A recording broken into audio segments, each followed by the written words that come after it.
Hello and welcome everyone to the HealStrong Podcast with me, Namita Purohit. As a leadership and life coach, I'm dedicated to guiding my clients and students towards emotional freedom, inner strength, and healing using Eastern wisdom and Western psychology. This podcast is proudly sponsored by the HealStrong course and coaching program, which is focused on helping students make a full recovery from toxic or narcissistic abuse. The course combines step-by-step modules, personalized coaching, and a supportive community to facilitate a complete spiritual recovery from toxic narcissistic experiences. If you're interested, you can find the link in the description and the comments.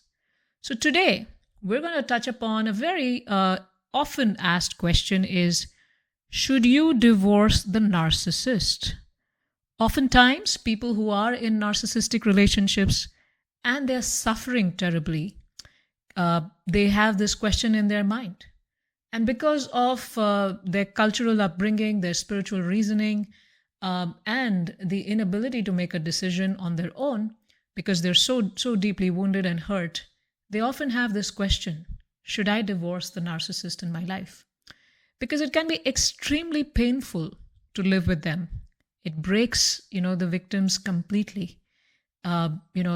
If you're the victim, you lose yourself, you lose your health, you lose your senses, you lose your sense of being, your worth. The daily belittling, being stopped from what you want to do, the daily crazy making, gaslighting, and all types of manipulation that one has to face. It can be extremely painful to deal with because you're also gradually losing your strength, losing yourself. So should you divorce the narcissist? Would that be your ticket to freedom? Would that help you break free? So I want to share a few things for you to consider. I'll share some reasons some people decide to stay or leave. And then I'll share 3 stories, real stories of our clients. And I hope you find inspiration from those in finding your answer. Now, marriage is a shelter. According to the Vedic scriptures, it's considered as an ashram or a place of shelter, a place of ashraya, shelter, right? So the married relationship is a place for shelter. And it is a place of shelter not just from the spouse, but it is the home, the sense of home. It's also a physical shelter. It's a shelter for the emotions. It's a shelter for one's identity, gives you a sense of belonging. To a family, to a situation, to a social status. It's a social shelter as well. And it's a spiritual shelter for both the husband and the wife. It's not just about the love between the husband and the wife. And that's not the only shelter. There are all these different shelters that are there that a marriage provides to people. Now, different people stay in toxic marriages for many different reasons. Because the marriage provides all these other shelters as well. A few shelters may not work. You may not be able to feel emotionally, spiritually sheltered, but you may be feeling physically sheltered, financially sheltered, sheltered because you have a social identity of being married, and being in a family. And so different people stay in the marriages for different reasons. And I'm going to share 3 stories with you about different people and the decisions they made about should I stay or should I leave? And I hope that gives you some inspiration. And these are client stories who have come to us to heal and recover from toxic narcissistic relationships. Yes. So there was once we had and the names have been changed to protect their identities. So there was once a lady, Sheila, and she was married to her husband for more than a decade. And at first, her husband was very charming, very attentive.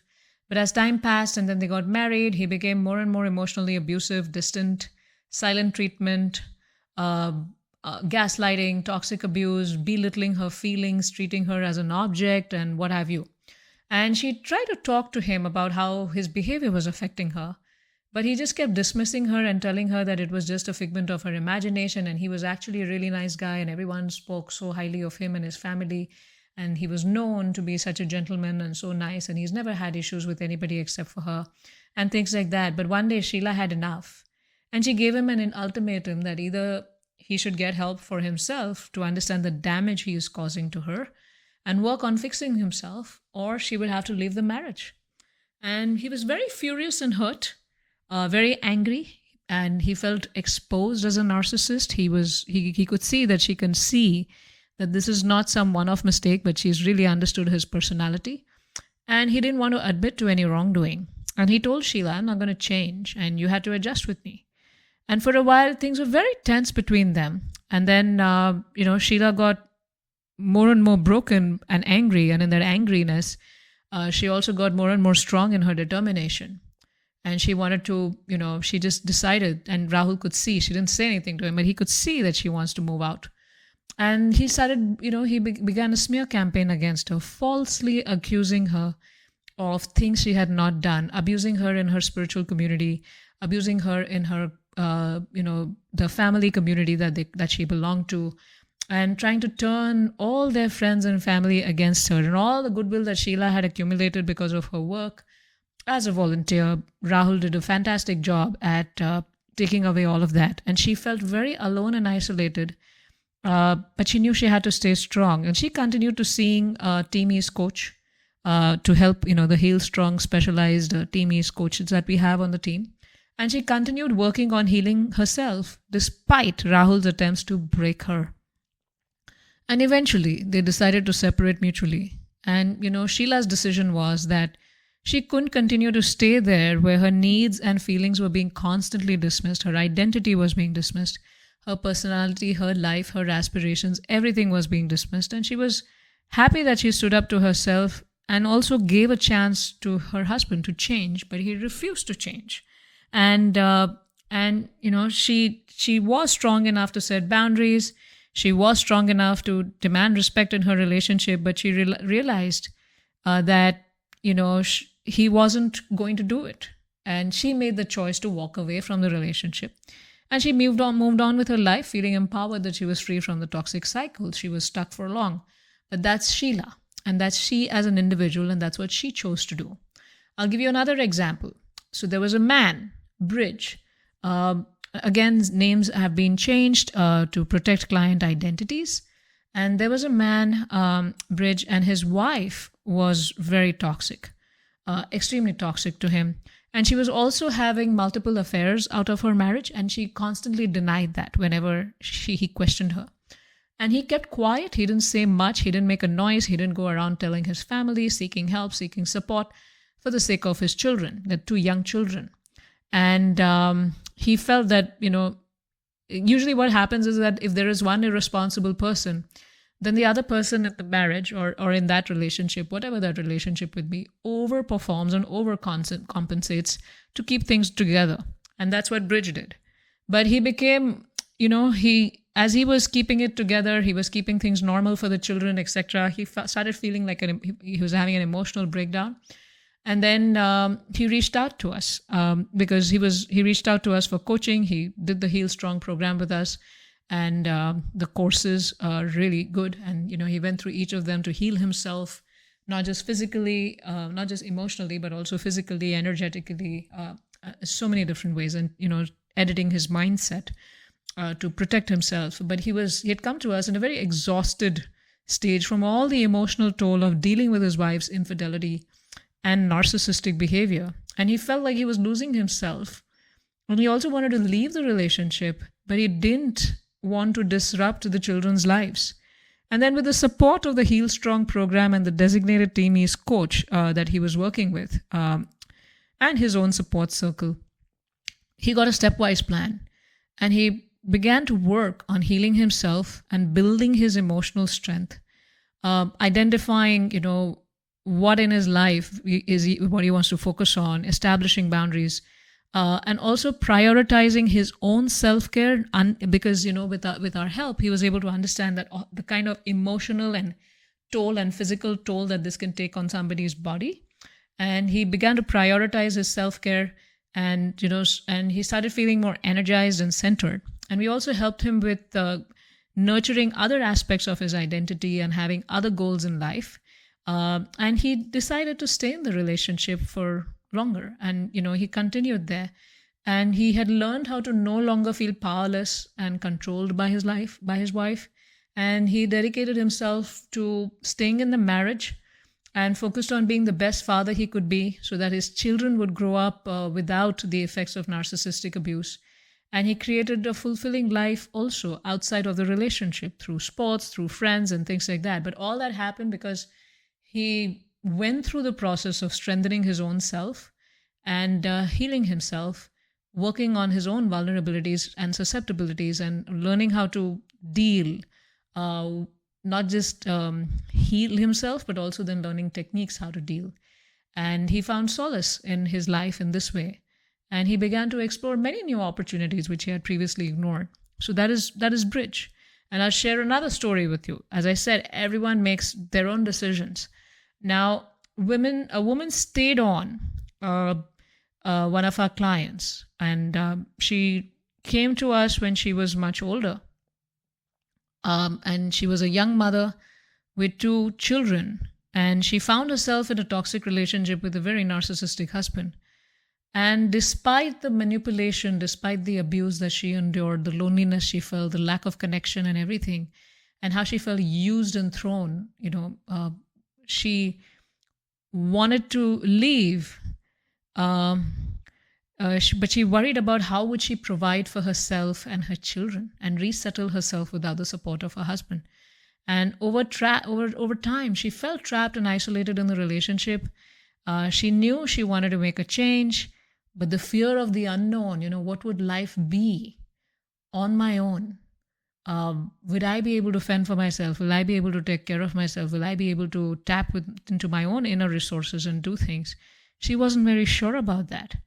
And but with the support of the Team East coach and the HealStrong program, she began to work on healing herself and building her emotional strength. And she learned healthy coping mechanisms, and she developed a support system to lean on also. And she stayed in the relationship a while longer, and she didn't feel powerless and controlled by her husband anymore. And instead, she focused on raising her children, getting involved in social work, and she found purpose and fulfillment in helping others in recovering from narcissistic abuse and using her life experiences to make a positive influence in other people's lives. And then she said that she shared something wonderful with me once as I was coaching her. And she shared something very wonderful. She said that she had seen somebody else have a similar life, and much older woman, but who became a grandparent themselves. And then when she looked at that woman's journey, she could see that woman actually had a lot of resilience and a lot of pride. And that woman had decided to stay too. So while the decision to stay in the relationship was difficult, but that's the choice Reena made for herself because she felt that was right for her and her kids. And that is what she could deal with. So everyone's capacity, and Reena saw that other lady live that life who was like probably 20 years older than her, right? So now everyone's capacity to, figure things out and deal in a narcissistic relationship and keep themselves sane and strong is different. But with the support of the Team East coaches and the HealStrong program, they're able to find that inner strength. And it's not about just listening to podcasts and getting the help you need, because I can share a lot of concepts with you, but there are very specific steps that need to be taken in transforming the mindset, and that takes time. Transforming your energy, transforming, at so many different levels, that work needs to be done, and it takes time, and it takes someone who is trained in that to help you. Sometimes, even therapists are not trained to help you in this because they do not have experience of this. And as in Rahul and Sheila's case, what had happened was when she did go for some couples coaching for some time, Rahul was such a great manipulator that he could even fool the therapist because she was not trained in helping, spotting people with narcissistic abuse. So it's important to get help from somebody who knows exactly what it is and who knows exactly the steps that are needed to help you come out of it. So think about that. Think about investing in time and energy and a stepwise process in yourself to strengthen yourself, because, from the client stories shared, it's very clear that each one made their decision based on their own unique situation, their needs, their values, and their capabilities. And each one was prepared to face the consequences of their action. There would be consequences either way, and they chose which consequences they wanted to be, would be able to deal with, right? So each one decided what they can deal with and what they cannot deal with, and they made their decisions with clarity, and they were able to benefit from it. Now neither Bridge nor Reena complained about their life after they took coaching from us, because they realized that they were making the choice to stay on. And neither did Sheila complain about her life and the hard life that came to her after she got divorced, because she realized that we helped her to realize that she was making that choice and it was her choice to deal with. So healing involves working through emotions, thoughts, beliefs surrounding the situation, as well as developing healthy coping mechanisms and communication skills. It's not just enough to I know when I do live shows, I get questions like, oh, but how do I deal with my husband who does this? And how do I deal with my wife who does that? And how do I deal with my in-law? How do I deal with my boss? Even before dealing, there are 2 stages before that. That's the reveal stage, is to clearly understand their traits and to clearly understand your own susceptibilities. What exactly is caused you to remain, their target? Why is somebody else not the target, and why are you the target, and what are your susceptibilities? And we're not blaming the victim here, but it's important to recognize that. And coaching in the HealStrong program, we are able to help you exactly identify your own susceptibilities, which ones are there, and we help you over time, over 6 months to a year, we help you overcome this. It's not a 2-minute job. And as you do that, you gain a deeper understanding of yourselves and your needs, and it allows you for more informed decision making. It is recommended that individuals first heal themselves, understand everything, understand their susceptibilities, understand the narcissist, etc., before making any major decisions such as leaving the relationship. Because when you're healed, when you're calmer, you get a clearer picture and you make decisions from a stronger sense of self. But when you're in a pain, in the midst of all the emotional pain and trauma, your judgment can be very clouded, and very impulsive and misguided decisions can be made. And additionally, healing and coaching with us can, prevent the cycle of repeating toxic patterns and attracting similar toxic relationships in the future. So based on our energy and our mindset and our thought process and how we feel about ourselves and things like that, we have created an astral body of the type of spouse we are going to attract in our life. And moving from one relationship to another without actually working on yourself, you're just going to attract the same thing in your life. And therefore, your own work, your own deep, deep inner work, which is not about just listening, listening to YouTube and listening to podcasts is very helpful. But for deeper inner transformation, systematic work needs to be done. And the HealStrong program is my signature program that is specifically designed to help people heal from toxic relationships. And I invite you to join that. And I also invite you to subscribe to this podcast, subscribe to this channel, save it, as I already have many topics that I have covered here in the realm of healing and, from narcissistic abuse recovery. And I hope to serve you more in the future. So wish you all the best, and I hope you have some guiding principles around deciding whether you should divorce, whether you should stay, whether you should leave, based on the principles that I've talked about, how marriage is a shelter of different types, and the 3 stories that I've shared with you here today. So looking forward to your comments. Thank you very, very much.